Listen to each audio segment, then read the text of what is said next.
కానీ ఆశ్చర్యం ఏంటంటే సార్, మీరు శైలజ గారు ఒక కొంతకాలం అవకాశాలు రాలేదన్నారు కదా! ఆ టైంలో ఇంత పెద్ద లెజెండ్, దిగ్గజం బాలు గారు ఇండస్ట్రీలో ఉన్నారు. చాలామందికొచ్చే ప్రశ్న ఇది. వారొక 2 మాటలు చెప్పేస్తే అయిపోతుంది కదా! ఒక నలుగురికి చెప్తే అని. అది బహుశా వారి ప్రిన్సిపల్స్‌కి వారు ఎవరిని ఎప్పుడు చరణ్ గారినే ఆయన ఎప్పుడు కూడా పాడిచ్చు అని చెప్పరు. చెప్పరు. అలాంటిది సార్‌ని తెలిసిన వాళ్ళందరికీ తెలుసు. కానీ ఈ ప్రశ్న రాక మానదు. ఇప్పుడు మీరు ఇందాలన్నారు, నేను సార్ దగ్గరికెళ్ళి నేను అడగచ్చు. నేను కాకపోయినా ఓకే, నాకేదో నామోషి అనుకుని పక్కన పెడతా. తను అడగచ్చు. సార్కి పరిస్థితి తెలియదు. బట్ ఆయన కూడా పెద్ద మనసుతో నేనేమైనా హెల్ప్ చేయనా అని అడిగితే వీళ్ళ మనసులు నొచ్చుకుంటారేమో అని ఆయన అడగలేదు. అడగరు. అవును. మేము కూడా ఎందుకు అని చెప్పి ఆయన పరిస్థితి, ఆయన సంగతి మాకు తెలుసు కనుక వెళ్తే it is very easy. But వద్దు. మా ఇద్దరి భావన ఎలాంటిదంటే, ఒక్కసారి చేయి జాచితే అది అలవాటు, అది జబ్బు, అది disease, like any other disease. అది అలవాటు పడిపోయామనుకోండి, ఇట్స్ వెరీ డేంజరస్. అది నేను ఇప్పుడు చూస్తున్నాను. ఎందుకంటే నా దగ్గరికి ఎంతెంతమంది వస్తారు, ఐ నో. అండ్ ప్రతిసారి వచ్చినప్పుడు ఏదో ఒకటి చెప్తూనే ఉంటుంటారు. అది అలవాటైపోతుంది. ఐ ఫీల్ హ్యాపీ దట్ నేను అలా లేను. I feel happy. అది మీరు ఎలాగైనా తీసుకోవచ్చు. You take its which ever word you want you can do it. But I'm happy. Sir ఇంటికి వచ్చినప్పుడు కూడా వారు సార్ గురించి మీకు తెలుసు కదా, కొన్ని డైరెక్ట్గా చెప్పారు, ఇండైరెక్ట్గా చెప్పారు, నీ దగ్గర నుంచి నేను చాలా నేర్చుకోవాలమ్మా అనేసి ఆయన అనేవారు అనమాట.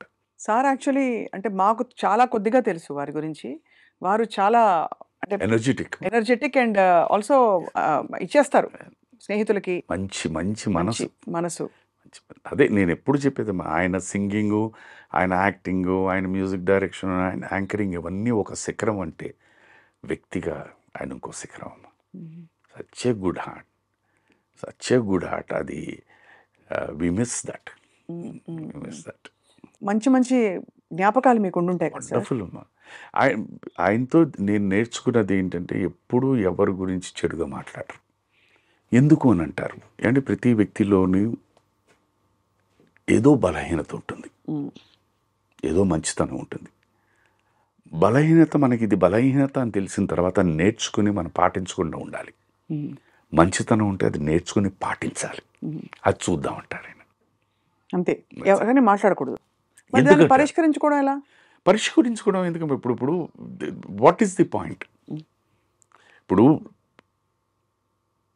సిస్టమ్నే తీసుకోండి, ఈ శరీర సిస్టమ్ తీసుకుంటే, మీరు నెగటివిటీ మాట్లాడుతూ ఉంటే తెలిసి తెలియకుండా మన మైండ్ కరప్ట్ అయిపోతుంది.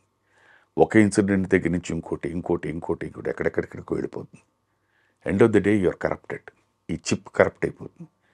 అసలు దానికి వైరస్ ఎక్కించకుండా ఉండండి. ఆయన ఈ మాట అన్నారండి, అంతే. ఏమో నేను ఎప్పుడైనా అలా ప్రవర్తిస్తే ఆ మాట అన్నారేమో, అలాగనే ప్రవర్తించానంటే I will correct myself. లేదే వదిలి ఎందుకన్నారో, ఆయన మూడు ఏదో ఉందో అలా that is how used to కట్టి. పాప ఆయన మీద ఎంత పెద్ద అభాండం వచ్చింది. రైల్వే స్టేషన్లో మనుషులను పెట్టి ఎవరైనా సింగర్ అంటే వచ్చి కట్టేసి మళ్ళీ లోపల పంపించేస్తున్నారు అని చెప్పేసి కూడా వచ్చింది. అది ఎంత దారుణం. ఈజ్ ఇట్ ఫీజిబుల్ అమ్మా? ఇవన్నీ ఏంటంటే నిజంగా చెప్తాను, అసూయతో వచ్చేవి. 100% నేను చెప్పేది ఈ మాటలు వచ్చేవి ఏంటంటే, ప్రతి ఒక్కడు అనుకుంటాను నేను. అందుకే నేను చెప్పాను కదా, ప్రతి ఒక్కడు మేధావే ఇండస్ట్రీలో. ప్రతి ఒక్కడు నా అంత గొప్ప వ్యక్తి లేడు అనుకో, తప్పే లేదు. బట్ ఇంకో వ్యక్తికి అవకాశం వచ్చి నాకు రాకపోయేసరికి ఏంటట అతను అనేది ఈజ్ ప్రూవ్డ్. అవును, you do it. If you're able to do it, automatically వస్తుంది. అది చేయం మనం. కరెక్ట్ కదా సార్. సో అంటే ఎవరి గురించి మాట్లాడకూడదు, ఇది మాట్లాడకూడదని కాదు, నెగిటివిటీ వద్దంటారు. నెగిటివిటీ వద్దు. ఇప్పుడు స్వప్న మేడం గురించి మనం మాట్లాడుతున్నాం అనుకోండి, మీ యాంకరింగ్, మీ భాష, మీ మ్యూజిక్ సెన్స్, నాలెడ్జ్, వీటన్నిటి గురించి there are so many beautiful topics to talk. Why take an odd topic? నెగిటివ్గా ఎందుకు మాట్లాడాలి? Is this point which is so wonderful. అలా ఎప్పుడు ఆయనకి ఎవరితో హీఈస్ బేసిక్లీ అమ్మా శిరస్సు నుంచి పాదాల వరకు is too good a person అమ్మ.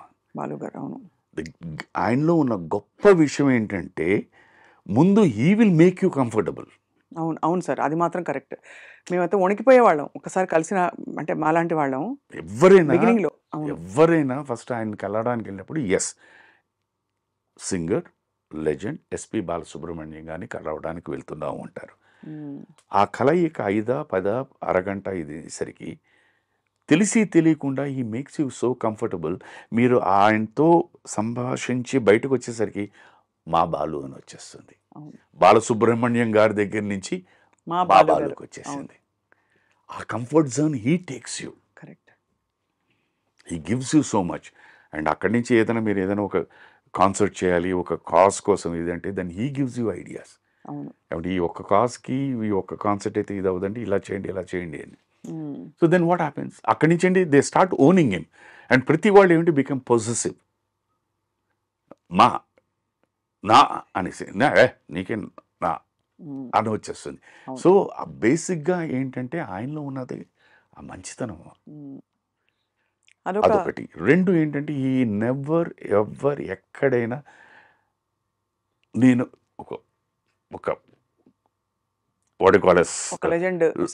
అన్నది ఫీలింగ్ ఉండదు. ఇప్పుడు పిల్లలతో పిల్లల్లా మాట్లాడతారు, పెద్దలతో పెద్దల్లా మాట్లాడతారు, జ్ఞానులతో జ్ఞానుల్లా మాట్లాడతారు, ఏమీ తెలియని పామరులతో పామరులాగే మాట్లాడతారు. అండ్ ఈ మేక్స్ దెమ్ కంఫర్టబుల్.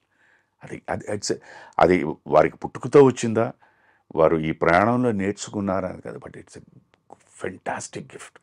అవి చూసి నేను నేర్చుకుంటూ ఉంటాను కొన్ని. చాలా అంటే ఇంటెన్స్ పర్సన్ మీరు, చాలా లైట్ హార్టెడ్ పర్సన్ బాలు గారు. మీ ఇద్దరు కాంబినేషన్ చాలా గుడ్ టైం. కూర్చుని మాట్లాడుకున్నప్పుడు మా ముగ్గురికి వన్ ఆఫ్ ద బాగా ఇష్టమైంది క్రికెట్. సో క్రికెట్ గురించి మాట్లాడు, దట్ ఈస్ అదే చెప్తున్నాను. ఈ కామన్ టాపిక్స్ ఏమన్నా అంటే దాని మీద మాట్లాడుతూ ఉంటారు అంతే. So the entire conversation goes up in a different man. సడన్గా ఫోన్ చేస్తారు, రావచ్చా ఇంటికి అని. సార్ అంటాను, ఏం చేస్తున్నారు? ఇప్పుడే వచ్చాను సార్, కొట్టు ఓపెన్ చేయబోతున్నాను. రావచ్చా అంటారు. వస్తారు, కూర్చుంటారు. ఆ వేళ అంటే నాకు ముందు ఫస్ట్ అరౌండ్ 9:30, 10 o'clockకి.